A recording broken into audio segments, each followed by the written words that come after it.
Boa noite! Como vocês estão? Eu confesso que eu estou um pouquinho cansada. Boa noite, Tiago. Boa noite, Isa. Eu também estou cansado.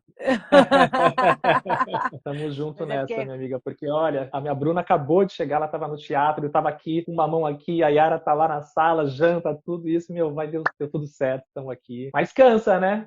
que bom, cansa, cansa. Tem momentos que a gente está mais requisitado fisicamente e emocionalmente, enfim, aí a gente sente um pouquinho. Mas que bom, graças a Deus, são cansaços bons, né, Tiago? No meu caso, a gente está cansado porque, eu penso, parece que no seu também, por coisas da rotina, por coisas da vida, né? É dura quando a gente está cansado porque está vivendo um momento de muito, né, doença, ou pessoas doentes que a gente está Sem dando dúvida. conta, né? Ou algumas crises emocionais e financeiras e outras coisas que acabam mesmo, né, cansando muito a gente. Então, se é só cansaço da rotina, do dia a dia, tá tudo bem, né? Só podemos agradecer, né? Sem dúvida. Eu agradeço todos os dias por ter essa oportunidade de estar com minhas filhas. Né? É um grande privilégio. A gente vai falar sobre isso hoje, né? Sim, Num sim. cenário que tudo influencia para que o pai não esteja com seus filhos, enfim, não tem essa configuração mais saudável para a família. É um privilégio, sim, poder estar aqui com minhas filhas. Que legal. Como é que é a tua rotina, o teu trabalho? Como é que você se divide aí entre as funções? Me conta um pouquinho. Legal. Bom, eu e a Bruna somos autônomos, né? Então eu tenho projeto Homem Paterno, facilito cursos, conduzo grupos de homens. E a Bruna, ela é pedagoga e tem um espaço físico de recreação educativa. Ou seja, os dois têm que trabalhar, né? Ninguém tem licença paternidade ou licença maternidade. E a gente se divide na agenda mesmo. Então, se eu pego a minha agenda aqui, por exemplo, segunda e terça-feira de manhã, eu fico com as meninas. E aí eu tenho as tardes livres. A Yara, às vezes, vai para a escola à tarde, não está 100% presencial ainda. Então, segunda, terça e quinta, eu fico de manhã com as crianças. Consequentemente, eu tenho a tarde livre para trabalhar ou para fazer alguma outra coisa. Quartas e sextas é a minha manhã livre. E aí a gente vai se dividindo, claro que isso não é rígido, né? Sempre através de Uhum. acordos e, enfim, a gente vai conversando. Acho que esses acordos e o diálogo, acho que é o nosso maior aliado, né? Para que a gente Sim. consiga estar levando esse momento agora de uma forma mais leve. Sim, sim. E a gente está falando, né? O tema da nossa conversa é a presença, né? Como não estar presente também pode ser uma forma de violência, né? E eu acho que quando a gente fala de violência, é um desafio enorme perceber a violência invisível, né? Porque a violência visível todo mundo percebe, a gente sabe que, né? Bater, pôr de castigo, gritar, e ainda assim, às vezes, a gente acaba caindo nisso aí. Eu tenho a felicidade de dizer que tive acesso a essas informações bem no comecinho da minha vida de mãe. Então, graças a Deus, consegui passar bem ilesa, vamos dizer assim, em relação à violência visível, mas me percebo na violência invisível ainda hoje, Tiago, 10 anos depois, e eu tô lá apressando o menino. E quando eu vou ver bem por que eu tô apressando o menino, nem hora a gente tem naquele momento, sabe assim? Daí eu, opa, por que eu tô funcionando nesse piloto automático tão rápido, né? Tão agressivo para o tempo da criança, né? Se a gente parar para pensar, eu estava vendo o estudo das ondas cerebrais, né? A criança vibrando mais lentamente, em estado de sempre meditação, né? Sempre ali presente, sempre, e o adulto vibrando tudo já acelerado e querendo encaixar a criança no tempo dele, super complexa essa conta para fechar. E aí a gente tem essa questão da presença como uma forma de violência invisível, né? Que é sobre isso que a gente vai bater papo hoje. Como é que você enxerga isso? Como é que você trata isso quando você traz, né, o seu trabalho com os outros homens, com outros pais? Como é que você vê essa consciência? Tá aumentando, tá melhorando, tá muito longe ainda do que a gente precisa? Conta um pouquinho. Está melhorando, mas está muito longe do que a gente precisa. Que é algo que eu venho falando muito, né, sobre justamente isso, né, como a falta de afeto é uma violência. E quando a gente olha para o cenário mundial, né, das paternidades, mas trazendo aqui para o Brasil, um dos principais marcadores das paternidades do Brasil é a ausência, é a violência, é a indisponibilidade afetiva. Então, agora, por exemplo, né, o abandono infantil, que a gente está falando aí de quase 6 milhões de brasileiros, de crianças, na verdade, sem pais na certidão de nascimento. Isso é uma Uau. violência. Sim. Isso é uma violência. A gente está falando que nos últimos 4 anos esses índices eles vêm crescendo. Então, quando a gente acha que as coisas estão melhorando, né, porque a gente acaba convivendo talvez com pessoas que estejam conversando sobre isso, estejam Um grande atentos, aquário, né? Um grande um aquário virtual. grandíssimo aquário, né? Então, assim, Né? é algo surreal quando a gente pensa nesse abandono, né? E ainda existem aqueles abandonos, vamos dizer assim, dentro de um abandono paterno quando existe uma família configurada, né? São essas mães solos que são casadas, né? Então a gente está falando de violência contra essa criança, que a partir do momento que você impede essa criança de ter uma referência paterna, você também pode impactar no desenvolvimento emocional, na autoestima. Então existem várias pesquisas que apontam isso. Claro que não é determinante, né, Isa? Porque senão a gente estaria aqui qualificando a incrível capacidade do ser humano de se reinventar, né? Não ter um pai não vai ser determinante para que a pessoa seja ruim ou boa, ou enfim, mas influencia, né? Cerca de 64% dos jovens infratores do Brasil não possuem pai. Volto a falar, não é determinante, mas eu acredito que esses números eles servem de alerta para que a gente se questione, né? Para que nós pais, nós homens principalmente, que somos aí autores da maior parte das violências, quando a gente fala em violência de gênero, e quando a gente fala de violência em relação às crianças, né? Entendendo como violência de agressão, mas abuso infantil também. 24% do abuso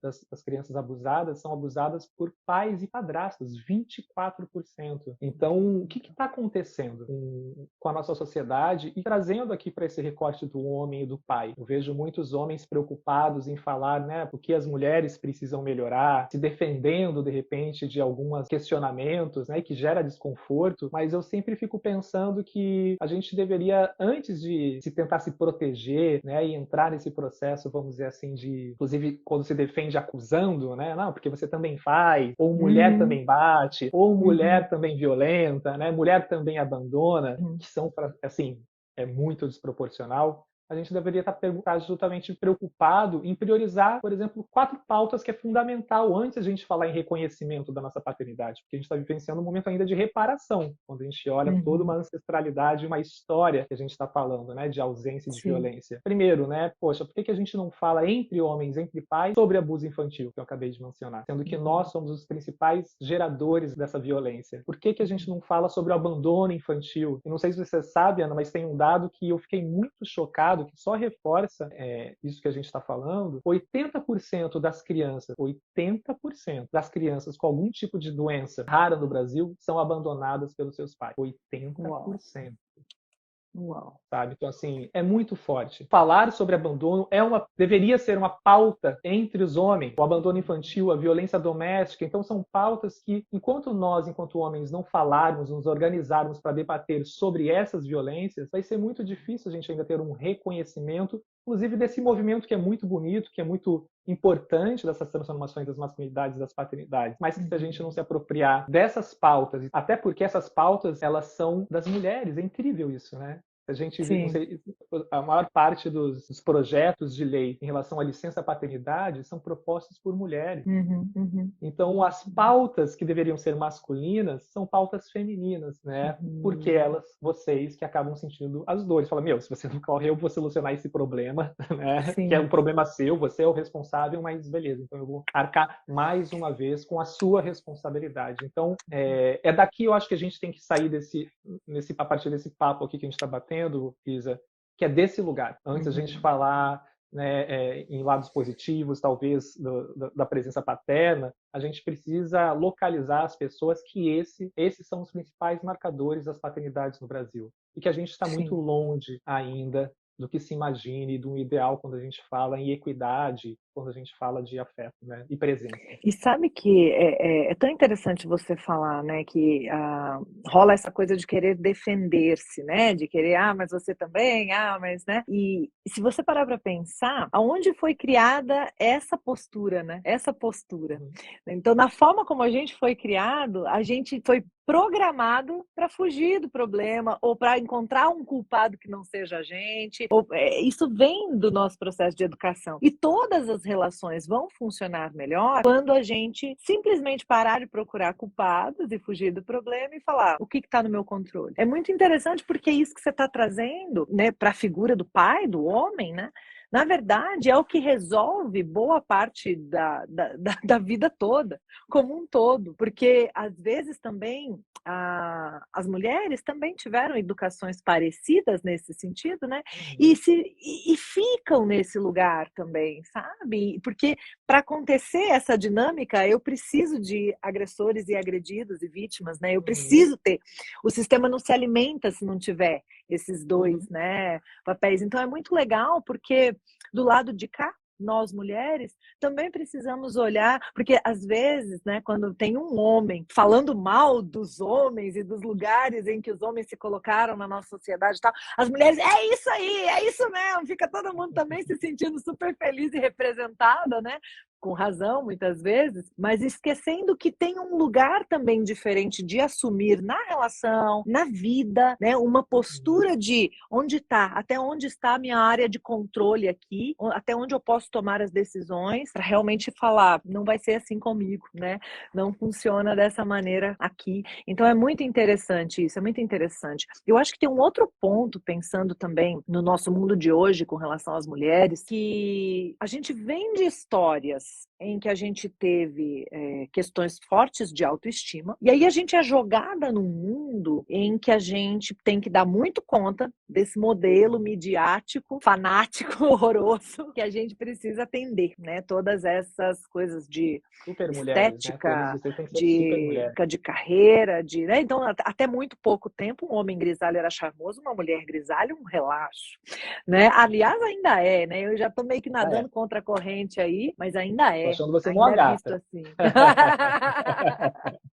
Mas ainda é meio visto assim, né? Um homem barrigudo, é um homem barrigudo. Uma mulher barriguda, nossa, que horror, Sim. né? O homem com celulite, todo mundo tem, a mulher não pode ter. Então, essas coisas, né, vão fazendo com que vai ficando tudo muito mais pesado. E aí a mulher, para dar conta disso tudo, acaba minando ainda mais a sua autoestima, o que reforça esse processo todo que acontece aí que a gente estava falando, na relação homem-mulher, pai e mãe, quando é assim que se configura a família, né? Porque a gente também tem outros tipos de configurações de família. E eu estava esses dias conversando com uma moça que trabalha nessa área de estética e ela falou, Isa, você não tem noção como é fácil para uma mulher ficar aqui 15 minutos conversando comigo e eu convencê-la de que ela precisa fazer algum procedimento estético, que ela não chegou aqui pensando que tinha que fazer. Olha que loucura. Ela falou assim, uma moça de 20 e poucos anos, tá? Que era a profissional. Ela falou, Isa, mulheres maduras, mulheres feitas, com carreira, com estrutura, você me dá 15 minutos. Ela falou, eu não faço isso porque eu acho antiético, porque não vai contra os meus valores, vai contra os meus princípios. Mas tem muita gente que faz. Eu falo, gente, se a gente não está conseguindo dar conta de saber o que a gente precisa ou não precisa no nosso corpo físico e está se deixando levar dessa maneira, imagina o quanto a gente está tendo consciência sobre as nossas necessidades emocionais, e imagina o quanto a gente está conseguindo olhar pelas nossas crianças e as necessidades emocionais delas, sabe assim? Imagina. E enquanto isso, de outro lado, muita gente se anestesiando, né? Seja com futebol, seja com carnaval, seja com, às vezes, causas nobres, às vezes, a gente se anestesia com causas nobres, sabe? A gente pega aquela bandeira com tanta força e faz aquilo ser a causa da vida, e a gente se anestesia e acredita que está fazendo alguma coisa potente, e ainda assim é para não olhar para a própria fraqueza em termos de autoestima, para a própria, às vezes, para o próprio caos que está a relação, e a gente às vezes não consegue sair daquilo. Então é muito curioso como a gente pode olhar de tantas formas para essas fragilidades, né? E perceber como as coisas se retroalimentam. É muito complexo, né? O Edgar Morin traz na teoria da É complexidade, complexo. né?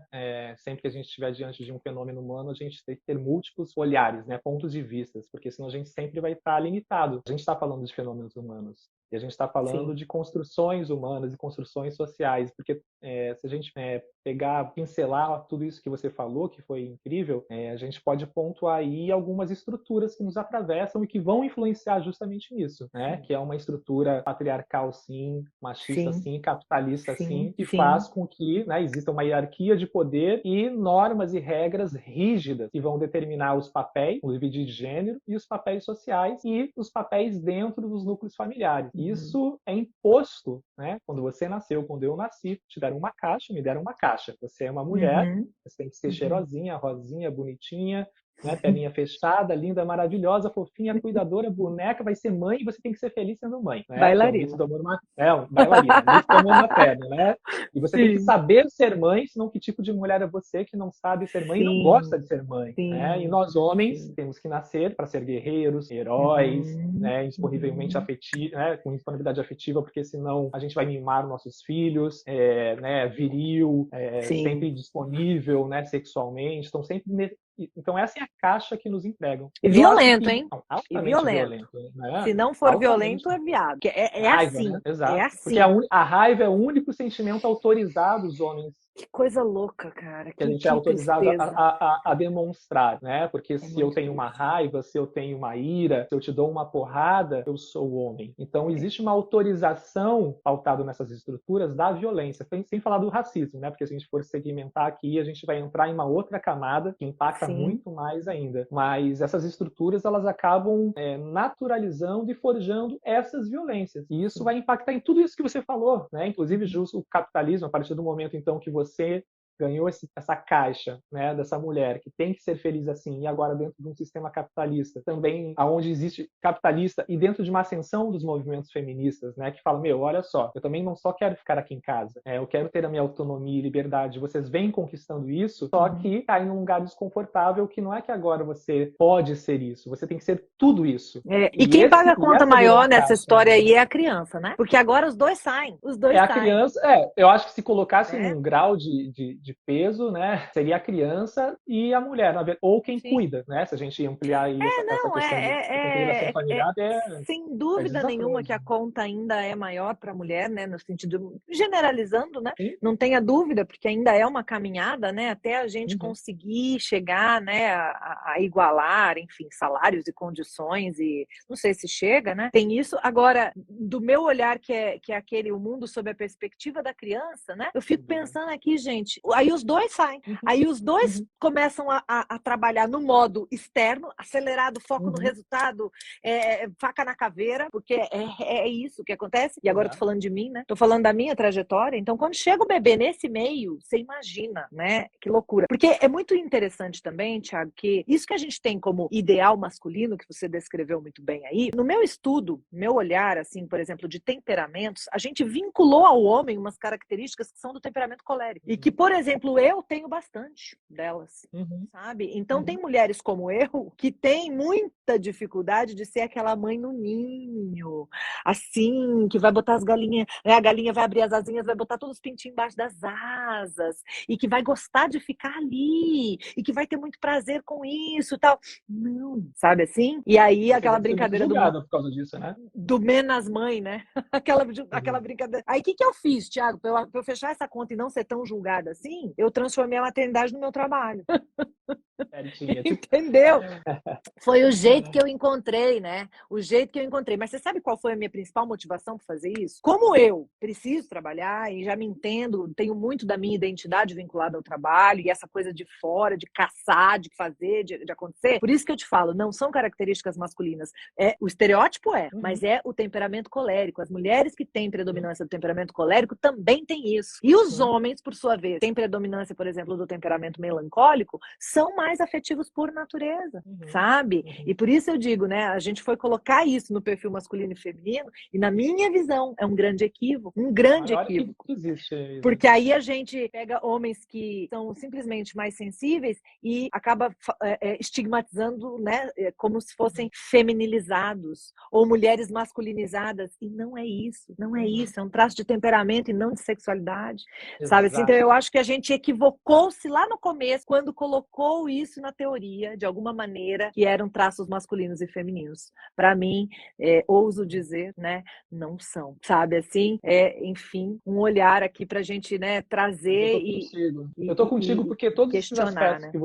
que você mencionou agora, eles são aspectos relacionados à humanidade. Eles não são aspectos relacionados a gênero. Então, a questão é que existe essa definição de papéis. E uma coisa que me vem, assim, a partir dessa sua fala, é justamente como existe o entendimento que esses aspectos entendidos como femininos, eles são inferiores, né?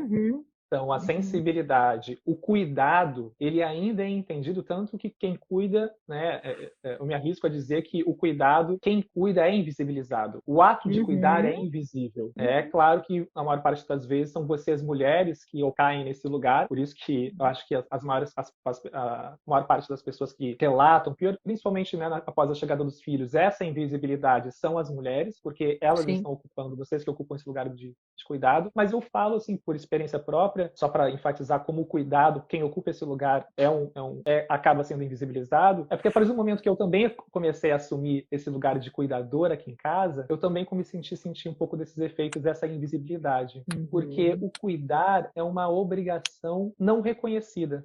E se você olhar, até terceirizado. Quando a gente Exato. contrata alguém para isso, é a menos remunerada da pirâmide. Exatamente. E se você olhar como a gente fala, é comum ainda hoje, né? Você olha ele para mim, preciso de alguém para olhar ele. Tipo assim, é só olhar, não vai fazer nada, entendeu? Não vai nem cansar. Assim. É uma estátua, né? Imagina, né? E só para complementar isso, né, que eu percebo, é que para os homens, aqui trazendo para esse universo masculino, principalmente homens héteros, da grande dificuldade de entender o cuidado como uma afirmação das masculinidades. Sim. Porque a maior parte, uma parcela muito grande dos homens, eles se reconhecem enquanto homens em dois pilares principais. O trabalho, né? Se eu não trabalho, que tipo de homem eu sou? É natural o pai falar para o filho, vai trabalhar, né? Se você não trabalhar, você não é ninguém, você não é homem. Né? Claro, o trabalho é muito importante, mas não determina a minha masculinidade. E uma outra coisa é o sexo, né? Se eu não transo, não, e é não importante para outras coisas. Se tem uma coisa que o trabalho não é importante, é para a definição de alguma coisa em relação à sexualidade. Exatamente, né? E é importante para um monte de coisa, mas para então, isso olha só a confusão que isso dá na sociedade, porque isso está tão enraizado, Isa, e me atravessa, né? Me atravessa porque eu falo que na primeira pessoa, porque eu senti isso principalmente no primeiro puerpério, né? Após a Yara nascer, minha filha de 5 anos, eu tenho uma filha de 5 anos e a Ana Lu de 3 meses. E eu ainda estava numa empresa que eu tinha que sair, enfim, meio que padrão, trabalhador brasileiro padrão, e eu percebi que o fato de eu não estar em casa, só o fato de eu não estar em casa, sobrecarregava tanto a Bruna, só que acontecia, eu chegava em casa e não enxergava todo o cuidado, todo o trabalho que ela tinha exercido ao longo do dia, sabe? E assim, não tem como. E eu não conseguia empatizar. E sabe por que eu não conseguia empatizar? Primeiro, porque eu não conhecia, não sabia de fato, era pai pela primeira vez. Né? Segundo, porque eu não via, eu não estava ali vendo ela embalar o bebê, amamentar, chorar, dar banho. Não né? tem como imaginar. Isso, não tem como sabe? imaginar e alcançar. Só estando nesse lugar. Sabe? E depois, quando eu me coloquei nesse lugar de cuidador, uma coisa que para mim foi muito impactante, que falei, nossa, gente, como que eu nunca fiz isso com quem cuidava de mim ou quem cuidou dos meus filhos? De agradecer e de reconhecer. E eu vejo que é um dos principais desconfortos dos homens que estão nesse lugar agora, né? Tentando uma paternidade dentro de uma nova perspectiva, mais presente, afetuosa, de não ser reconhecido. E aí dentro dos grupos que a gente conversa, assim, né, a minha ideia é justamente porque pela primeira vez na vida nós estamos ocupando um lugar de invisibilidade, que é o lugar de cuidado. E eu sempre pergunto, quando você chegar em casa, você agradece? Quando alguém lava a louça, você agradece? Né? Você agradece as pessoas, inclusive se for uma pessoa que trabalha com você, se for a sua mãe, se for sua parceira, se for qualquer pessoa, você agradece as pessoas que cuidam? A gente não agradece, a gente naturaliza, a gente põe isso no dia a dia e beleza, vamos aí. E aí quando a gente cai nesse lugar e a gente tá aqui varrendo o chão, olhando pra pessoa, olha, tô varrendo o chão, olha, tô varrendo o chão, e a pessoa, não, beleza, né? Mas, cara, eu varri o chão minha vida inteira. Tá ligado? Bom, segue aí, continua, né? E aí o cara fala, meu, gente, e agora? Nunca tá bom. Então, só filosofando um pouco, trazendo um pouco de realidades que eu ouço e que eu vivencio aqui para falar como o cuidado é invisível e é desconfortável, é difícil, mas ele é transformador, né, Isa? O cuidado, eu não consigo enxergar uma outra possibilidade, inclusive, de criar vínculos com os meus filhos que não seja pelo cuidado. Sim. É o único caminho. E quando você traz essa experiência, né, de quando você, no primeiro puerpério, né, ainda trabalhava de uma maneira formal e, portanto, quando chegava, não tinha ideia de tudo que tinha rolado ali, de todo, né, o trabalho que acontecia, a gente volta para o tema central da nossa conversa, a violência da ausência, né? Exato. E é violento, e olha que louco, olha como é que funciona esse negócio. Quando eu chego e a mulher que tá ali, né, vivendo tudo aquilo, esgotadaça, né, e eu chego com a mentalidade da nossa cultura. E é muito legal que eu e você viemos dessa mentalidade da nossa cultura. Então a gente não fala com julgamento para ninguém, não, porque se a gente não tivesse tido a chance de algum momento encontrar um olhar diferente, continuaríamos no mesmo esquema da cultura. É um exercício todo dia aqui, né, Isa? Eu tenho que me policiar todo dia eu né? tenho que me policiar. E aí você chega e não entende tudo aquilo que aconteceu, não alcança tudo aquilo que aconteceu, porque não tem como. É o tipo da coisa que não adianta ouvir, tem que viver. Você não vai ter a mesma experiência. Então, eu posso descrever para você o gosto do chocolate completamente. Posso gastar 10 páginas descrevendo as sensações que é comer um chocolate. Enquanto você não comer o chocolate, você não sabe o gosto que tem. Sabe assim? Né? Eu posso... Tem um monte de coisa que é assim. Você tem que viver para saber, né? E aí, você não sabendo, você vai conseguir atender a mãe, que estava ali esperando por você chegar para ela poder fazer, não vai conseguir atender à altura, porque não sabe o que passou, o que viveu, o que sentiu, empatizar, então não tem como. E aí essa mãe fica cada vez menos capacidade de atender toda a demanda do bebê. E quando é bebê, muito bebê, realmente demanda mais da mãe mesmo, sabe? Assim, claro que o pai também tem o seu lugar e o seu monte de coisas possíveis ali, né? Mas como o bebê deseja ficar ali com a mãe? Até porque, por exemplo, o próprio processo de amamentação e de alimentação do bebê é geralmente na mamãe. Então, naturalmente, tem uma conexão e uma demanda muito maior da mamãe, né?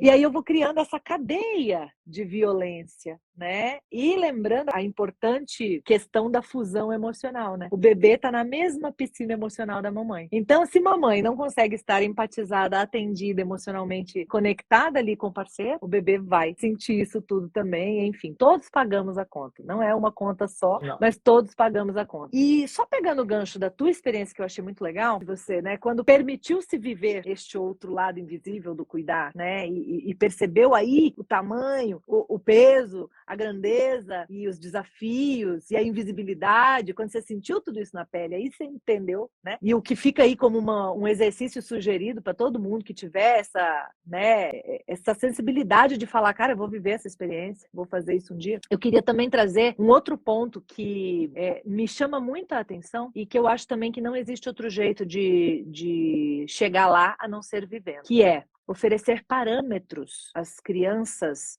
que têm uma realidade privilegiada sobre as realidades diversas que existem nesse nosso país. Não adianta só falar, a gente precisa criar condições e também não adianta a gente só dar um dinheiro para ajudar, fazer doações, isso tudo é incrível, mas do ponto de vista de educar as nossas crianças, né, a gente precisa proporcionar momentos em que as nossas crianças vivam, convivam com crianças de realidades distintas, sabe? Porque senão é impossível que elas alcancem, que elas tenham isso é clareza. muito bom, cara, que você tá falando, sabe, Zé?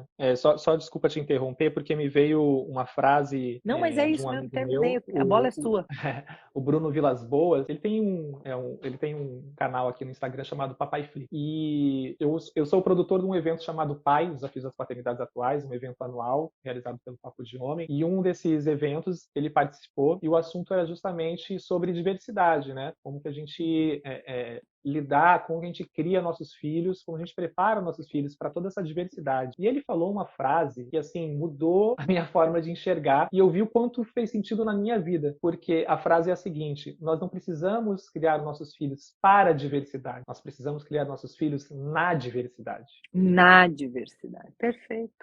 Quando ele falou aquilo, assim, foi tão forte para mim, porque quando eu olhando para minha própria biografia, eu acho que um dos maiores legados que minha família me deixa foi justamente ter me criado na diversidade. Eu tive um grande privilégio de ter sido criado em Búzios, isso, imagina, fui morar em Búzios em 89, meus pais separados, e eu cheguei em Búzios na década de 80, 90, gente, era o lugar com todas as pessoas pessoas de todos os lugares do mundo, né? De gêneros, de identidade, de orientação sexual, e as pessoas estavam na minha casa, eu convivi com isso, sabe? E eu só percebi o quanto isso influenciou, inclusive, talvez aí numa capacidade minha adquirida ao longo da vida, mas de ser curioso pelo diferente e do diferente me atrair, de saber, nossa, eu quero saber, né? Foi justamente dentro do meu entendimento, como eu elaboro, desse legado que minha família trouxe para minha vida, sabe? E essa frase do Bruno me levou para isso. E para mim faz todo sentido, Sim. né? Que é o encontro disso que você está falando, sabe? Não tem como a gente... As crianças, né?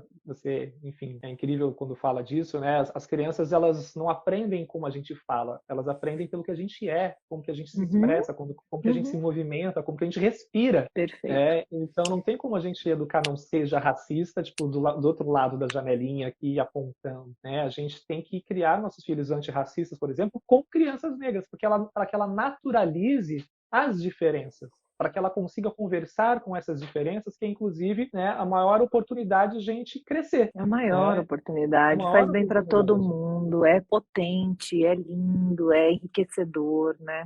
É muito Nossa, especial isso. Tive a oportunidade do meu filho fazer parte de uma escola chamada Tema, aqui em Campinas, que tem um trabalho muito lindo nessa questão da inclusão, a tal ponto de que as crianças, elas convivem com uma naturalidade, né, em meio à diversidade. Então, crianças, o Petrus tem um amigo com paralisia cerebral, cadeirante e tudo, e que, assim, não se comunica como a gente entende a comunicação, que a gente pensa que falar é comunicar, e só, ponto, né? Então, ele não se comunica convencionalmente, né?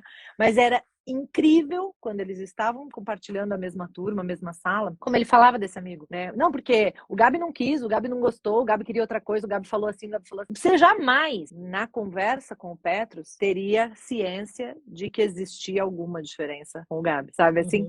Porque Isso é lindo, né? Isso é lindo. nunca foi, nessa escola, nunca foi uma questão assim, e o Gabi vai participar? E como o Gabi vai participar? Era sempre como, não era se, sabe?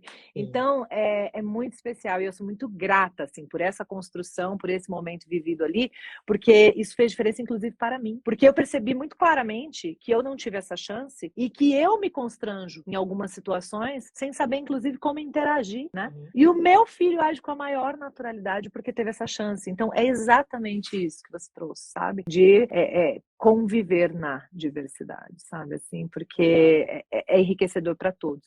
E sempre assim, as crianças, né? elas são uma página em branco, né? Elas não têm todos esses filtros que a gente vai adquirindo na vida, né? Que nos atravessam aqui de conceitos, de preconceitos, né? Que a gente vai aqui forjando a nossa personalidade e a gente, quando olha para um ser humano, a gente já vem com vários julgamentos, né? De olhar aqui, nossa, o Thiago barbudo, tá com esse barbinho aqui, com essa camisa aqui, de repente você já cria um símbolo dentro da sua imagem, né? Dentro da sua visão. A criança não, né? Não importa como eu vou estar vestido, o que eu esteja, tipo, é um ser humano que está na minha frente, e a interação vai ser igual com qualquer outro. E isso eu acho que é uma das maiores belezas e uma das coisas assim, que me emociona, sabe, Isa? Porque é um dos maiores aprendizados que eu tenho com os meus filhos, com as minhas filhas. E me emociona falar disso porque a gente perde tanta oportunidade de aprender com nossos filhos quando a gente cai nesse lugar autoritário e de violência. A gente também, além de estar violentando os nossos filhos, as nossas filhas, a gente está se violentando. Porque a gente está perdendo oportunidades de amadurecimento emocional, de habilidades, inclusive motoras, né? Porque eu, depois que eu tive filho, consegui fazer coisas com uma mão só que eu nunca entendi fazer.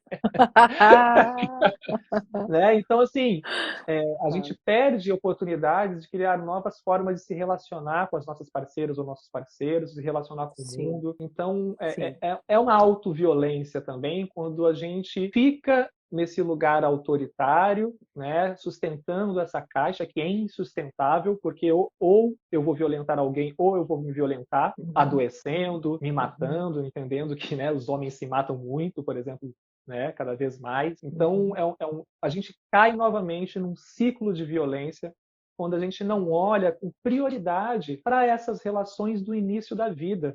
As relações que forjam o início da vida, elas vão impactar, inclusive, a vida desses pais, porque a partir do momento que eu e você geramos uma vida, nós também estamos assumindo agora novos papéis, novas personalidades, várias questões começam a aflorar. E se a gente não olha com atenção a isso, o ciclo de violência pode se instaurar. Desde a comunicação, desde a desqualificação, da invisibilização, da deslegitimação, algo que é natural dentro de todas as estruturas que a gente está mencionando aqui, né? Então, nossa, é complexo, né, Isa? Mas, poxa, é profundo. É importante a gente estar falando aí. Sim. Eu acho que, enquanto você falava, eu me lembrei de uma possibilidade, né? Porque ao invés da gente se perguntar o que eu preciso ensinar para minha criança, a gente se perguntar mais ainda o que essa criança veio me ensinar, não é? Porque cada criança vem fazendo convites incríveis para nós, sabe assim? O jeitinho de cada uma veio para fazer convites lindos para a gente evoluir, para a gente crescer, para a gente se reconectar com a nossa essência, com a nossa criança interior, né? Eu tenho uma frase do José Pacheco que eu amo de paixão, que ele diz assim: aquele que ao crescer mata a criança dentro de si, não fica adulto, adultera. E eu penso que a gente só está tendo essa conversa sobre esse tema agora, porque muitos de nós ficamos adulterados e não adultos, sabe? Porque se fôssemos somente adultos, ainda sensíveis, ainda humanos, não desumanizados, não insensíveis, né? A gente entregaria a presença naturalmente, sabe? Porque não seria um problema, um sacrifício, uma dificuldade estar presente. Seria um desejo, seria uma necessidade. Não seria um problema se acomodar ao ritmo do ser imaturo. Seria natural, sabe? Me vem tanta coisa à cabeça, assim, né? A gente está falando dessa transformação. O Dominic Barber, ele tem uma frase que eu gosto muito, que ele traz que o incômodo é a trilha sonora da mudança. Né? Não tem como a gente mudar, não tem como a gente transformar qualquer coisa se não houver desconforto. Isso. Né? E a paternidade, a maternidade, mas com certeza, mas falando aqui da paternidade, que é o meu lugar de fala, é o encontro com o desconforto e com o incômodo. Se não for assim, não tá certo. Por isso que eu falo que a culpa tem função, Thiago. Uhum. Não tira a culpa, não. Nem da mãe, nem do pai. Só dá função para ela. Ela é a alavanca para mudança, para novas decisões, para novas oportunidades, para novos estudos, sabe? Se a gente tira o desconforto, muda. Não tem como, né? Não tem como. Não tem como. Não Mas a existe outro natureza é caminho, né? perfeita. Ela criou a culpa, que é uma emoção também, com uma razão. Não veio só para trazer peso. Não. É um tem alerta, função, né? Tem função. É um alerta. Tem função. É para ficar desconfortável. E não adianta só pegar essa culpa, fazer um chicotinho e falar, pronto, agora já estou culpada, como se isso já bastasse. Não! Pega isso aí, faz alguma coisa diferente. Faz alguma E é coisa muito legal você estar diferente. falando isso. Tem um livro que eu gosto muito, do Alexandre Coimbra Amaral, que é esse Ele é livro aqui, maravilhoso. Cartas de um Terapeuta, né, para os seus momentos de crise. E esse livro são sentimentos escrevendo para a gente. Né? Então, a morte não é um sentimento, mas o luto, né, que é um sentimento, escrevendo para a gente. E vem muito isso que você está falando, porque a culpa é um sentimento. Né? E como que talvez a gente perca também a oportunidade de nos transformarmos quando a gente não conversa com ela. E nesse livro eu aprendi justamente muito sobre isso, né? Que quando esses sentimentos eles se apresentam para a gente, e eles se apresentam de formas muito confusas, e às vezes a gente cai nesse primeiro momento uma negação, né? Ou de peso, de não conseguir lidar, mas quando a gente abre espaço para conversar com esse sentimento, de falar, beleza, eu tô... Um exemplo que foi, me senti muito culpado, Isa. Cortar unha de criança é um desafio. Ai. Ai. E para mim, assim, né? Na primeira experiência paterna, eu esquecia, né? Aqueles esquecimentos que a gente fala do cuidado, né? O cuidado estava tão distante de mim, muitas vezes, que eu esquecia, sem querer querendo, porque eu entendia que alguém ia fazer, né? Hoje eu tenho essa consciência. Freud explica. Exato. E agora eu, com a Nalu, né? Aí Nalu nasceu, eu falei, vou colocar despertador, eu vou cortar a unha dessa minha filha, eu vou ficar olhando ali, vai nascer um pontinho, eu vou cortar. E aí eu fui cortar, eu cortei o dedo dela. Eu cortei o dedo dela. Saiu sangue. Isa. Ai, que dó, meu Deus. Me Tadinho. deu uma dor. Começou Tadinhos. A sair sanguinho. Eu fiquei com dó dos dois aqui. Não, a culpa que eu senti naquela hora, eu falei, que retardado, por que eu fiz isso, minha filha? Não sei o que ela... Me veio uma angústia, assim, né? Não, calma, tá tudo bem, né? Tipo, sabe? E aí eu comecei a conversar com esse sentimento, né? Tô morrendo de medo de cortar novamente, né? Agora eu vou ali, mas ao mesmo tempo me encorajou no sentido de que não, beleza, né? Serve para eu ficar mais atento, mas serve também para que eu persista, porque é a minha responsabilidade e eu tenho que aprender a fazer isso, né? E talvez eu vá cortar ela de novo, e talvez eu me sinta culpado de novo, mas essa culpa ela não pode me estagnar. Ela não pode virar um peso para mim. Só que eu só consegui... Eu acho que agora você corre o risco de deixar a unha maior do que devia. Mas cortá-la de Assim, novo, eu acho que você não vai fazer isso. vai ser a primeira criança que vai ter uma manicure e pedicure, né? Tô brincando, não, mas é um desafio, né? Mas assim, só E olha que hoje eu trago essa tão culpa rico com isso. uma motivação, assim, sabe? Falei, cara, não, beleza, essa culpa aqui, eu senti ela, eu acolhi ela, é natural que eu tenha sentido essa culpa, que se eu não sentisse essa culpa, né? Tipo, eu ficaria como se eu tivesse em Paris, né? Exato, sabe? De novo, assim, e era certeza que ia Ou não cortar de faria, novo. ou não Ou não faria, ou faria não mais, faria, ou não né? faria mais. Tá vendo por que Que é eu o não pior faço? caso. É por Exato. isso. Exatamente. Que é o, Tá é vendo o por que comum. isso? Tá vendo por que isso é para mulher fazer? Exato, Mais exato, leve. exato. Essa que é os discursos, né? É muito interessante, é muito interessante. E aí você me traz sempre o olhar, né? Eu gosto muito do paralelo do corpo físico e do corpo emocional, né? Porque o sangue que sai quando a gente erra o corte da unha do corpo físico, a gente vê. Agora, quantos cortes de unha emocional será que a gente não tem errado? E quanto sangue não tem saído, né? Na esfera do invisível? E a gente não vê, né? E a gente não vê, e não toma ciência, e não fica sabendo, né? Então é muito Essa importante a gente culpa, abrir o só porque olhar me para veio isso. agora, a gente fala da culpa e falar da culpa vem a culpa, né? Né? Já não quanto que eu senti culpa, quanto que eu de culpa, né? E acho que é importante a gente falar da reparação quando a gente fala de culpa também, né? Porque, por exemplo, quando eu grito com a minha filha, quando eu, né, por uma falta de repertório, por um cansaço, por qualquer outro fator que de repente eu perca ali o meu controle, o meu autocontrole diante dessa criança que está sendo criança, né? Só está sendo criança, eu que não estou com repertório para lidar com isso, e eu vou lá e grito, né? Eu falo, cala a boca, não, acho que cala a boca eu nunca falei, mas uma forma de silenciar, né? A gente tenta silenciar aquela criança de alguma forma, e aí naquele momento, em seguida já vem uma culpa, sabe? Sim. E eu acho que o pior, o mais violento do que a gente gritar com os nossos filhos é a gente não reparar, é a gente não pedir desculpa, é a gente não reconhecer que a gente errou para os nossos filhos. Eu acho que isso é uma violência dessas invisíveis que a gente está falando. Sim. Né? Quando a gente deixa de nos humanizar para os nossos filhos e falar, filha, desculpa, eu errei, né? Eu não queria ter gritado com você, e sem ainda falar, mas por que você fez isso, né? Que é uma outra violência. Aí não adianta nada.